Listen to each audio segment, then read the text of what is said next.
What's up, squad? Back with another video. As y'all can see, got another video. Elon Musk dropping a huge bombshell on Nancy. Make sure y'all to like, button, subscribe, other videos y'all want to check out. Make sure y'all email me LifeWithRecklezz@yahoo.com or DM me on Instagram LifeWithRecklezz.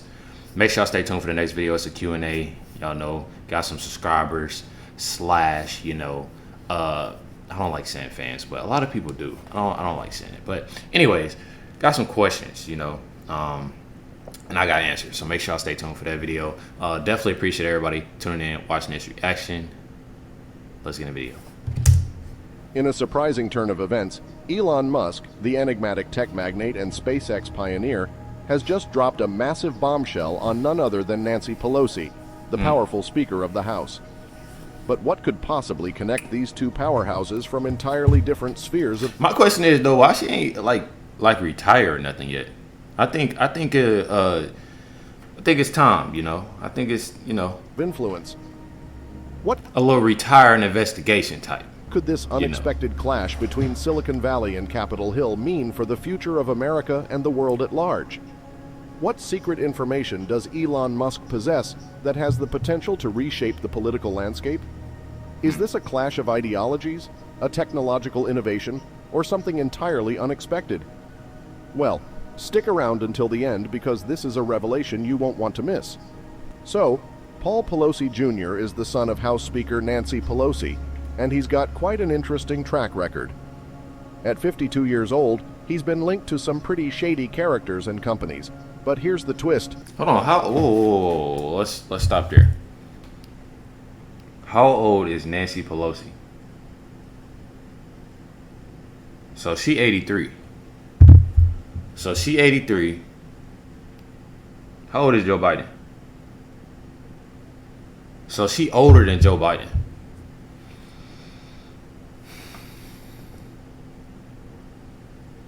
Y'all know I'm not too crazy or nothing on age, but wouldn't you want to? I know you love your job, but it's okay to let it let it get out of there or something. Let it. I think it's time. I think it's time.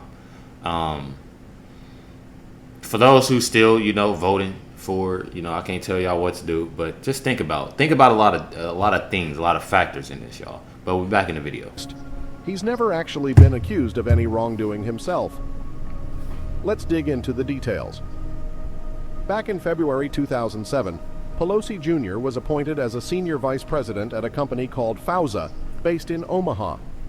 This company, which dealt with database marketing, had caught the attention of the Iowa Attorney General's office for allegedly selling customer data to fraudsters. Now, here's the real kicker.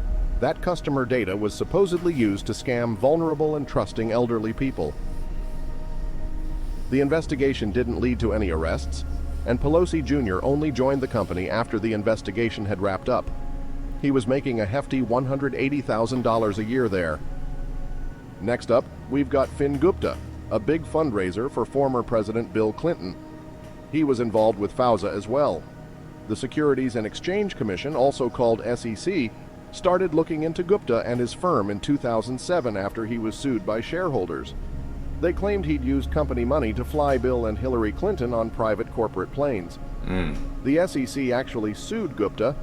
The whole mess eventually got sorted out, but Gupta didn't admit or deny the charges. Now, let's switch gears to 2009 when Paul Jr. co-founded Natural Blue Resources Incorporated, an investment firm with a mission to invest in eco-friendly companies. Sounds great, right? Well, the SEC had some concerns here too. They claimed that this firm was secretly controlled by two convicted fraudsters, James Eli Cohen and Joseph Kazi. In 2014, the government charged Cohen, Kazi, former New Mexico Governor Tony Jr., and Eric Perry, a former official at the business, with fraud. It turns out these guys were running the show without telling investors about their sketchy pasts. Wow. And guess what? Pelosi Jr. had over 10 million shares in the company. But hold on, he was never charged with anything. According to reports, he even testified against the accused in court. So what's the deal here? How is Paul Pelosi Jr. connected to all these shady businesses, and why has he managed to stay out? But that's the thing, though. I feel like, honestly, like thinking about all of this, when you have families that's like corrupt, like in a you know, higher government, like, you know, the higher elites, it's a big chance that you become. It's like in a way, and this is not for everybody, you know. Obviously, it's not for everybody, but at the same time, like, it's like you become like a product of your environment type. Like your father being so corrupt, and you liking it, and you following your father's footsteps, you know. I feel like that's one of the things, you know. But then again, you can stop that. We're all grown here, you know. We're all adults, and we all do get taught some things, but it's okay to break that, you know. I don't know. Stay out of legal trouble himself. And what's the story with these fraudsters running the show behind the scenes? All right, let's break down this complex story in simpler terms. 1. Fog fuels. In 2013, Pelosi joined a biofuel company called Fog Fuels. Now, the founder of this company, Paul Marshall, got in trouble with the SEC for allegedly taking money from elderly investors. We're talking millions here. What's even crazier is that he supposedly spent that money on luxury trips, child support, private school for his kids, and more. Fog Fuels shut down in 2015, and Marshall got a 6-year prison sentence, but later had it reduced because he helped the FBI with some other cases. 2. Targeted Medical Pharma. Pelosi Jr. briefly worked for this Los Angeles-based company in 2014. However, the Food and Drug Administration, FDA, accused the company of testing medications on people without proper authorization. The company claimed it was just a clerical error and no legal action was taken. In late 2014, Pelosi Jr. joined CGI, a nonprofit group dedicated to transparency in business. He later became the executive director. During his time at CGI, he crossed paths with Aziz Sinclair, the CEO of the World Sports Alliance, who's suspected of running a cryptocurrency scam linked to a charity connected to the United Nations. 3. Egobit cryptocurrency. Pelosi Jr. promoted Going down the list right now, y'all, ain't it? Cryptocurrency called Egobit in January 2018, calling it the absolute best offering. However, he wasn't prosecuted for his involvement. 4. Oro Plata Resources. Pelosi Jr. became a senior consultant for this lithium mining company in 2016. But there's a twist. Before he joined, company executives allegedly issued fake shares, awarded them to themselves and others without permission, and Pelosi Jr. got some of these questionable shares. It turns out this was part of a larger scam masterminded by a guy named Roger Knox. Switching gears a bit, it's important to note that Nancy Pelosi, Pelosi Jr.'s mom, recently revealed that her husband made a significant amount of money through stock deals with big tech companies. This disclosure has sparked discussions in politics about introducing laws to stop members of Congress from trading stocks. Nancy Pelosi herself is considered one of the wealthiest members of Congress, with a net worth ranging from $40 million to a whopping $252 million, depending on how you calculate it. Paul Pelosi, who happens to be Nancy Pelosi's husband, is a businessman. He owns a company called Financial Leasing Services, which is involved in venture capital and investments. Interestingly, he has made investments in big-name companies like Amazon, Apple, and Google. It's interesting because Nancy, his wife, is a powerful figure in the government, so people wonder if this might be a conflict of interest. Some folks have raised questions about whether this could create a conflict of interest. When asked about this possibility last month, Nancy Pelosi, who is the U.S. House Speaker, simply said no. She also didn't support the idea of banning individual equity trading. Nancy Pelosi's statements on Trump. Now, let's switch gears. Nancy Pelosi started an investigation into Trump because she believes he asked Ukraine's President Volodymyr Zelensky to help him in the 2020 election. What's up, it's Billie Jean, and right now I'm going to show you in 6 minutes this plan I designed for work. Election. Nancy Pelosi accused President Donald Trump of confessing to bribery regarding the Ukraine issue. She's saying that this could be an impeachable offense under U.S. law and the Constitution. Bro, y'all know how it is when it gets to the whole Trump thing, bro. It's like they don't see at all. Don't see nothing at all. It's like Biden isn't wrong. Biden isn't wrong. Biden does well. Biden, I can't even. I can't even see my I can't even be serious. Like,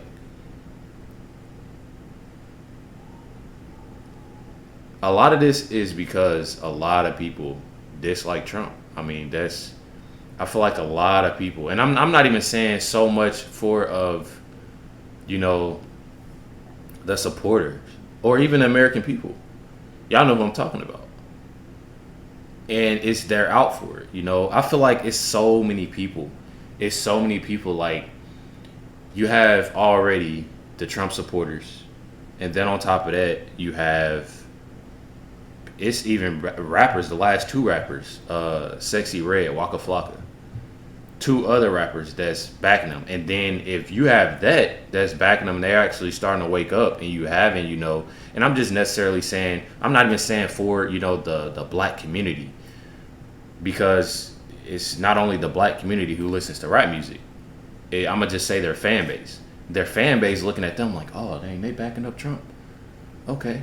Let me see. I wonder why. It gets them. It's obviously going to be people that's like, oh, well, whatever she do, I'm gonna rock with it. But it has people wondering, like, dang, why is this person actually backing Trump up? Let me look into this. Let me see this interview. Why are they want to do this? And you get in that zone, like, dang, this is why.